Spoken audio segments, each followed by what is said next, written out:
And folks, Rob Ellis and Derek Gunn. We are Sports Take, JAKIB Sports YouTube Network. Hope you're doing well out there. Happy post-Eagles game Monday. Yes, they did win. Believe it or not, they did win the game for sure. But there's Derek. But I did want to mention this before we get off and dig into the game and do everything else. It is September 11th, and 22 years ago was certainly a dark day for our nation, a day that if you were alive for it and were old enough to be cognizant of what was going on, you're never going to forget it. It will impact all of us. It was a moment that you never thought it looked like something out of a movie. And to this day has a lasting imprint for sure on all of us and to anybody who lost anybody on 9/11. Our deepest sympathies for sure, but they will never be forgotten. And we will never forget. So anyway, Derek, I just wanted to pass that along, right off the top of the show, because I think it is so important that we remember that for sure. The most vivid memory etched in my mind is I sat there in disbelief. It was like something out of a horror movie, because we never thought that anybody would dare try to attack America on American soil. Yep. And as you watch it unfold live on television, you see people running just frantically, and the plumes of dust just rolling through the streets of downtown New York, and then the Twin Towers collapsing, and you're like, your heart's in your throat, and I always tell the story of how the week before 9/11, my dad came to visit us here, and he left here, and him and his friend went to New York. It was Labor Day weekend, and they went. And to think, had he been there a year later, who knows, right, what could happen. But so many people across America affected. So many just brave people lost their lives. Even first responders in the aftermath of all that, lost their lives. It just numbed the entire nation. And I remember the country being shut down for a while. We had no idea what to do, what to expect. Were there more attacks coming? I hope we never, ever have to go through anything like that again. Yep. Just devastating. It sure was. Yep. Yeah. And look, again, you try to go on with your life, but it's always going to be there. There's always going to be that moment, that time, and thinking of all the people that we lost and all the people who are struggling since then. And right. Just think about everybody. So first off, good to see everybody. Appreciate you, Fitness Rebel, Dank, Calvin, James, Spanish, Philly, what's up, Mood Swing, Am Reyes, John Dickerson, John, we appreciate all you guys. Steve, hope you guys are all doing well out there. All right, Gunner. So before we get to the game itself and the survival, if you will, of the Eagles, we do have some breaking news here. Nakobe Dean, first reported by Ian Rappaport of the NFL Network. Nakobe Dean will miss at least several weeks with a foot injury. He does not need surgery, but you're looking at several weeks here. My guess is Christian Ellis and Zach Cunningham will be your starters, with Nicholas Morrow being brought up from the practice squad. And it wouldn't surprise me either if there was going to be a move made. But give me your thoughts on Nakobe Dean and this blow to an already really thin linebacking core. Well, he was the brain trust of that defense. No question about it. But I said before, I thought he was a little bit too light to play the middle. I thought he would be better suited to play off the edge. He made some plays. He stuffed some runs in the hole, but trying to hold up against the behemoths that are coming at him off the line of scrimmage, these big running backs, it's going to take its toll. It was a freak accident. A lot of players go through freak accidents. It's unfortunate, but we knew going into this season that the Eagles were thin at linebacker, and we had huge question marks about the linebacking core in general. And of course, some of those question marks were exposed last night, especially in the pass coverage game. Again, this is an organization, for as good as they are at putting together a team, it's an organization that has always neglected this linebacking position, and I've never understood that, in recent years. How they're going to scramble, that remains to be seen on a short week. But That's why they kept Nicholas Morrow. But my concern about him is when you brought him in here, he was penciled in as a starter on the weak side. He got no guaranteed money, and we kept analyzing that time and time again. So he went from being a potential starter to getting cut to re-signed on a practice squad.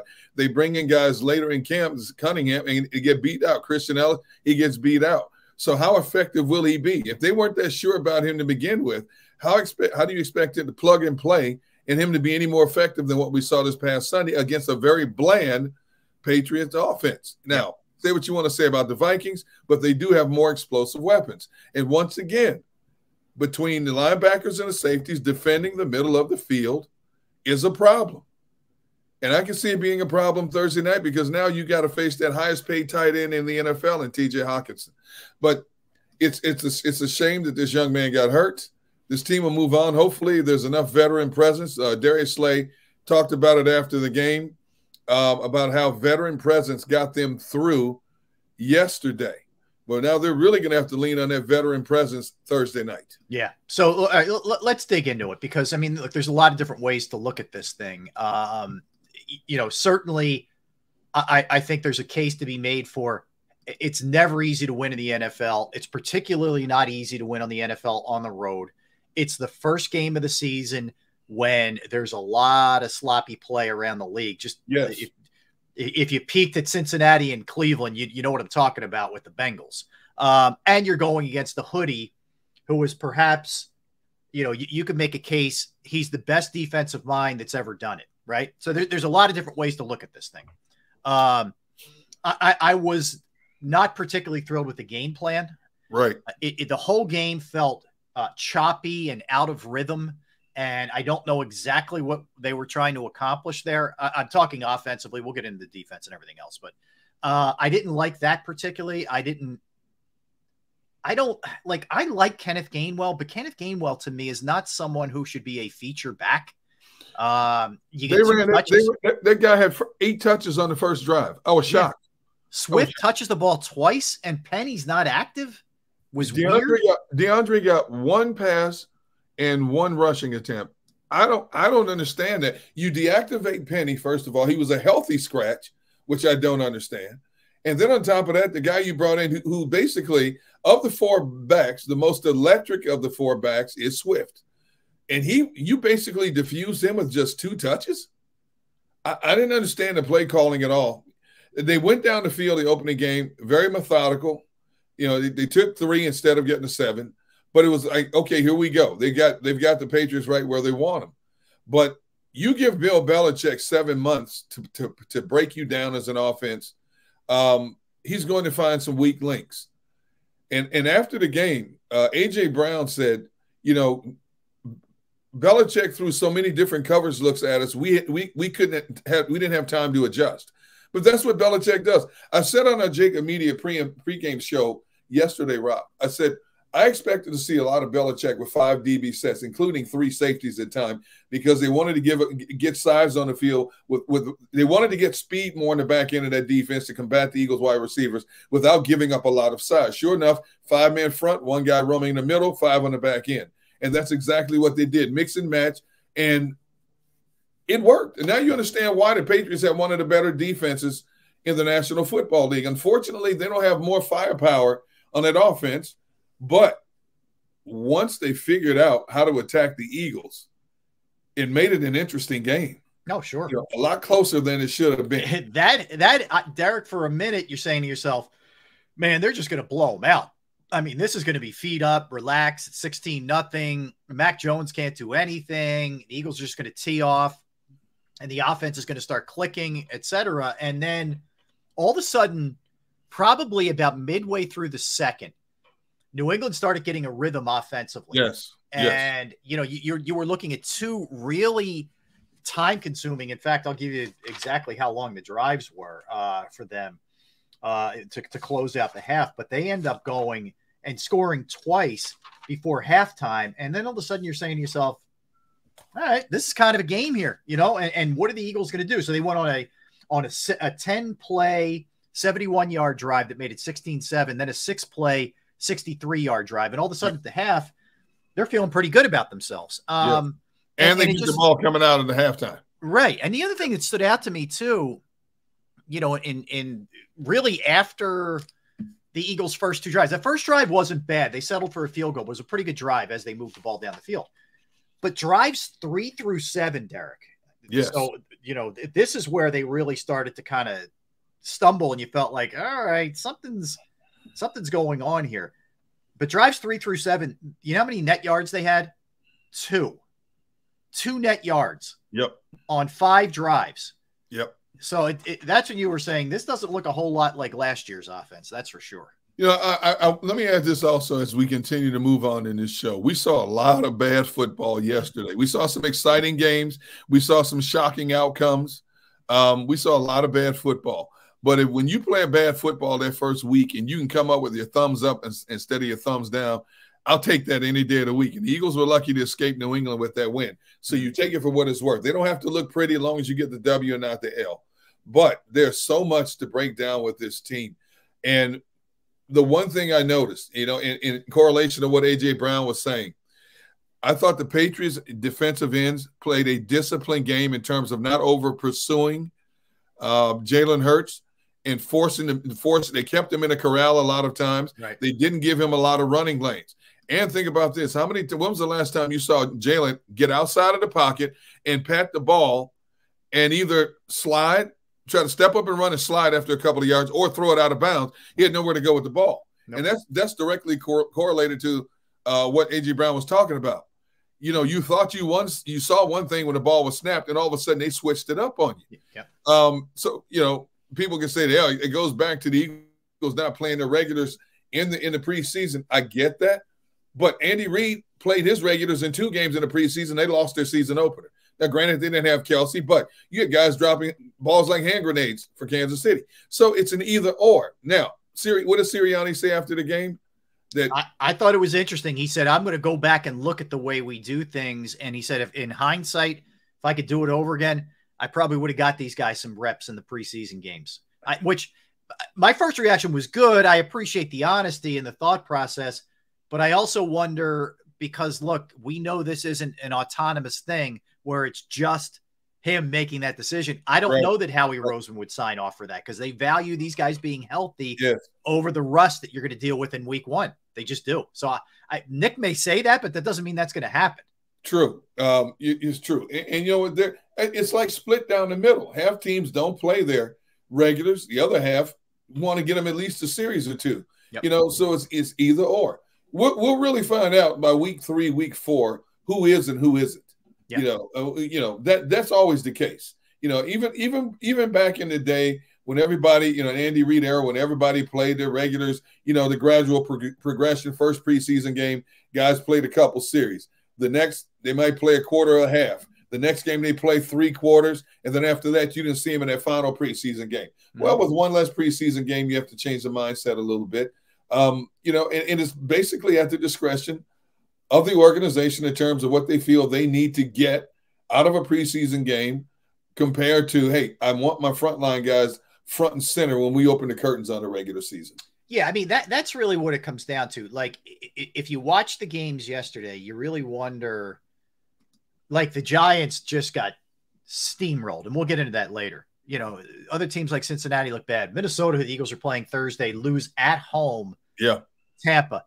There were some really, you know, putrid performances out there by some teams. So, you know, to still come away from this with a win, you got a defensive turnover and a pick 6. You got a couple turnovers, actually.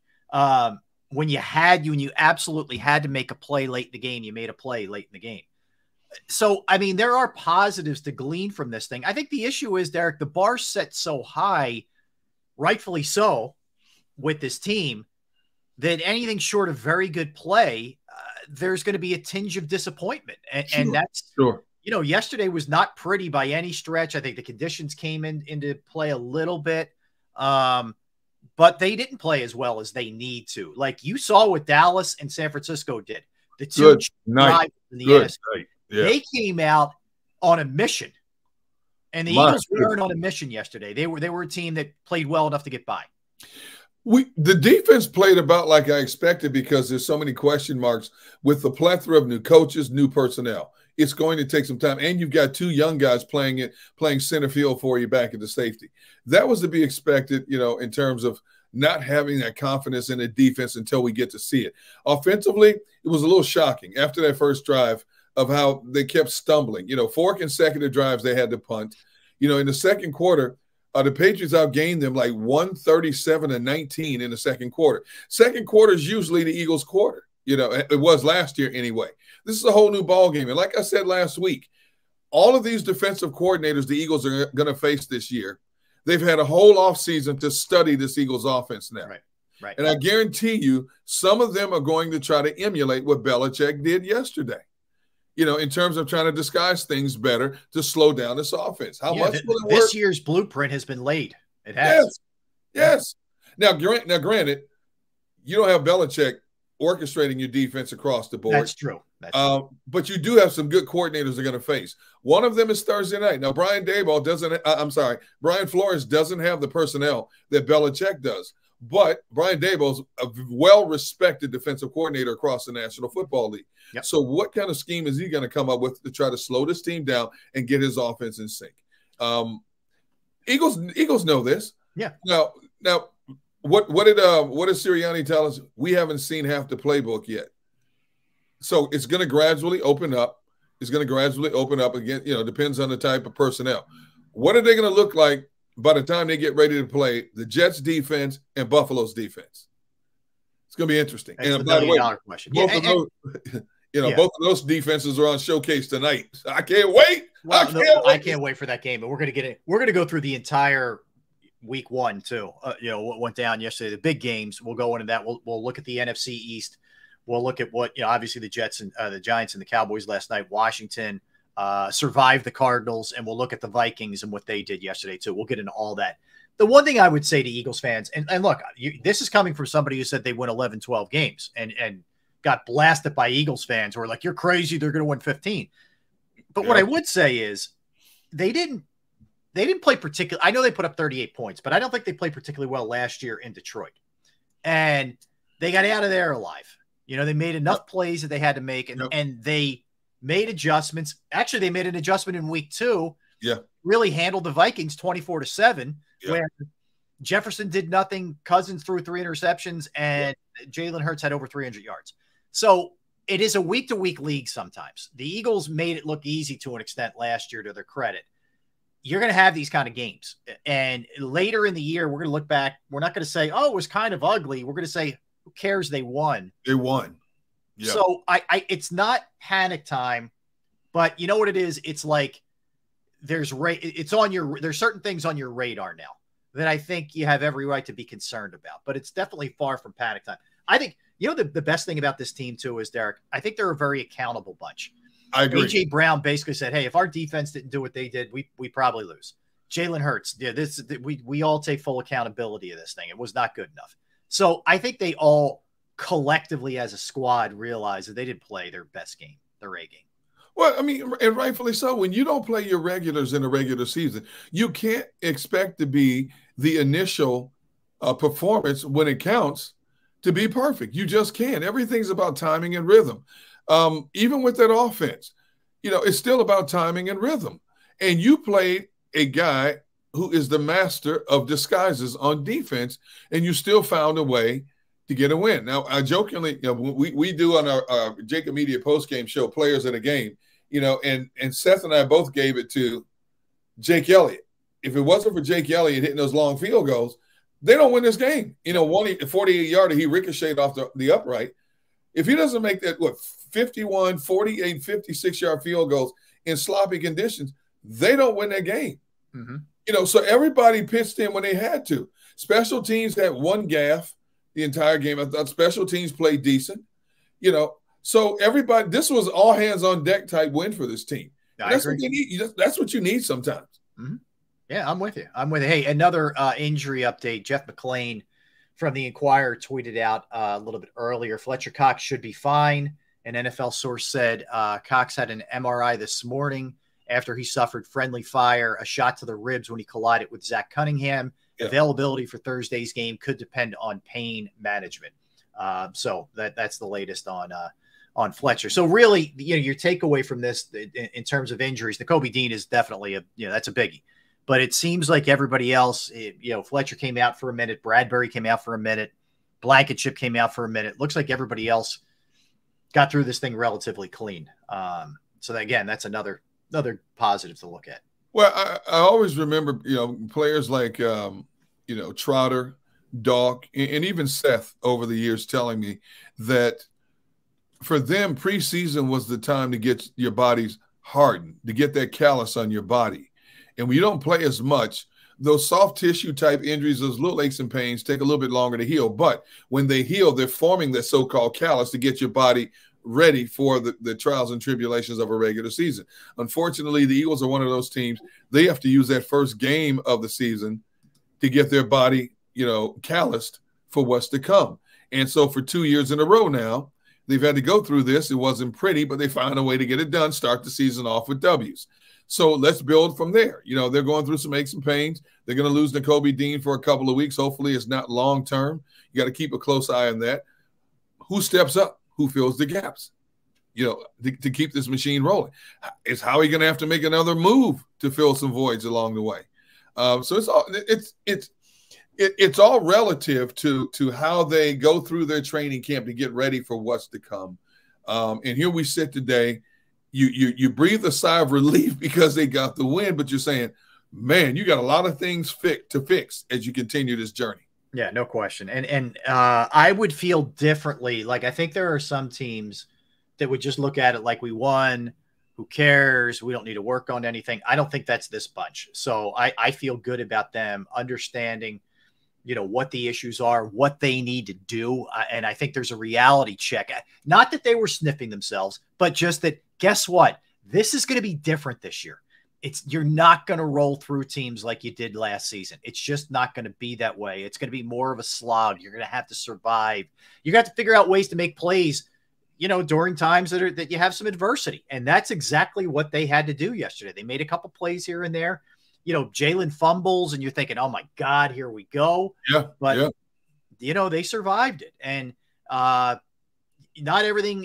Look, I thought they got a break on some calls, if I'm being honest. But that's just the way it goes also. And now you got to turn it around and crank it out, in a short order to get ready for Thursday's game. But nonetheless, that's kind of where we are. Let's be honest about this. The Eagles handed this game to the Patriots on that silver platter. Big time. When Jalen fumbled, Patriots had a chance to go down and take the lead. Then that Patriots final drive, they go down the field. They had two penalties on their drive. And then the last play was that shot, which would have been a first down, to the tight end on the outside. He didn't get his feet down. Because initially you're thinking, my goodness, they got this first down. But obviously it was clearly out. The Eagles handed the Patriots an opportunity clearly to put this game away. Yeah. I think it was more of the Patriots not taking advantage of opportunities more so than the Eagles. Now, granted, in the fourth quarter, from a defensive perspective, they got a better push up the middle and didn't give Mac Jones a lot of lanes to run and slip and slide through as he did earlier in the game. I thought Fletcher Cox and Jordan Davis and Milton Williams did a better job of pushing the pocket back in front of Mac, which didn't allow him to step up the way he was doing in the second and third quarters. So they played well in spurts. Yep. Now you've got to level this out. Look at the schedule, Rob, coming up. They have a minimum 8 opponents, and that's including playing Dallas twice, 8 opponents that are legit playoff contenders. Oh, yeah. 8 of your 17 games are against legit playoff-type teams. Mm-hmm. They understand this. Right, and big-time quarterbacks. I expect it to get better, but does getting better this season equate to as many wins as they did a year ago? I don't know about that. Yeah. Hey, let me update you. Jordan Schultz, who is an NFL insider, is reporting that the Eagles are signing Rashaan Evans, who's a linebacker, to the practice squad. He played with Tennessee last year. Had pretty good numbers. He had 159 tackles, 6 tackles for losses, 2 sacks, and 2 fumbles recovered last year. He's only 27. He was a first-round pick in 2018. I'm wondering why he's on the street for starters. There you go. That's not a bad name, for a team that needs help there. And this is being reported now by E.J. Smith and multiple people as well, but I'm pretty sure Schultz had it first. But anyway, Rashaan Evans, you knew something else was coming. You knew there was another move to be made. They had to, from a depth perspective. It had to. And look at what did I say all summer long about Terrell Edmonds? He didn't even start.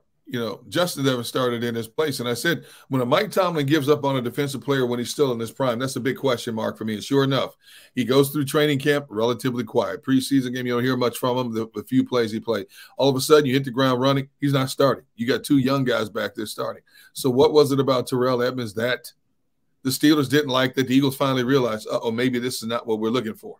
Yeah.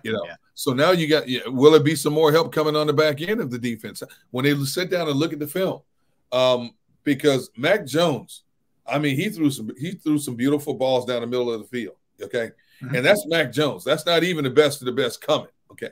So are they going to make some more additions to the back end of that defense? The fact they're bringing in another linebacker, Howie did exactly what I expected them to do. They knew that Nakobe Dean is going to be out for a while. You've got to plug and play. This could be the case all season long. But you're right. If he's sitting out there, former first-round pick, just in 2018, and 5 years later, he's sitting out there waiting for somebody to call him, why? Yeah. All right, let's come back and let's dive into the offensive side of this. The curious game plan, how it looked under Brian Johnson for the first time, Jalen, the way that he played, the heavy reliance on Gainwell early, one target for Goddard. A lot of ground to cover with the offensive performance yesterday, or lack thereof. So we'll cover all of it when we come back. Hey, but I do want to remind everybody, because this is a big, big day for Bravo Pizza of Havertown and Oxford. We actually had Alex and Nick on from Team Foster on Friday about their unbelievable event. So here's the way it works. We got underway at 11 o'clock, and it's going until 8 p.m. tonight, where 12% of the proceeds from Bravo Pizza of Havertown and Bravo of Oxford will go to Team Foster. Now, if you're not familiar with Team Foster, it was founded in honor of Captain Eric Foster, who was an Army Ranger who was killed in action in Iraq in 2007. Team Foster's mission is no hero left behind. Team Foster raises money to provide service dogs to disabled veterans. And to date, they have raised nearly $2 million and helped partnering nearly 500 dogs with veterans in need.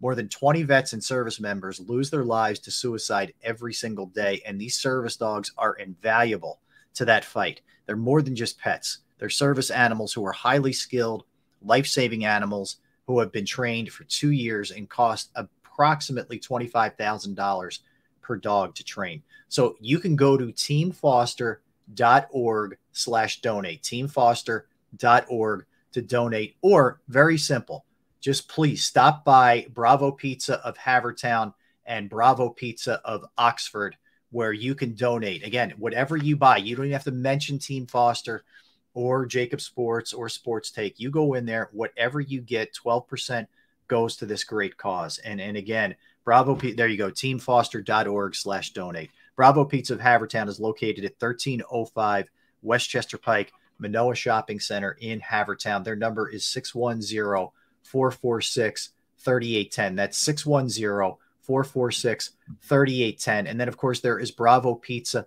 of Oxford, where they just do an amazing job as well. And they are at 601 Commons Drive, Oxford, PA, 610-467-1616, 610-467-1616. So again, you have until 8 p.m. tonight if you could. Whatever, you're hungry, it's the perfect marriage, man. You get some great food and you're donating to a great cause, and we certainly appreciate anything that you can do. And again, Bravo Pizza of Havertown and Oxford for Team Foster. And here's a little sampling of what's going on at Bravo.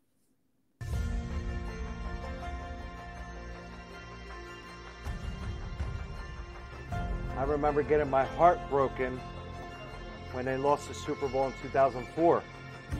We're big Eagles fans. We moved to South Philly because of the Eagles. When they won, we went straight to Broad Street, and everybody was going nuts over there. And It was just a memory that you'll never forget.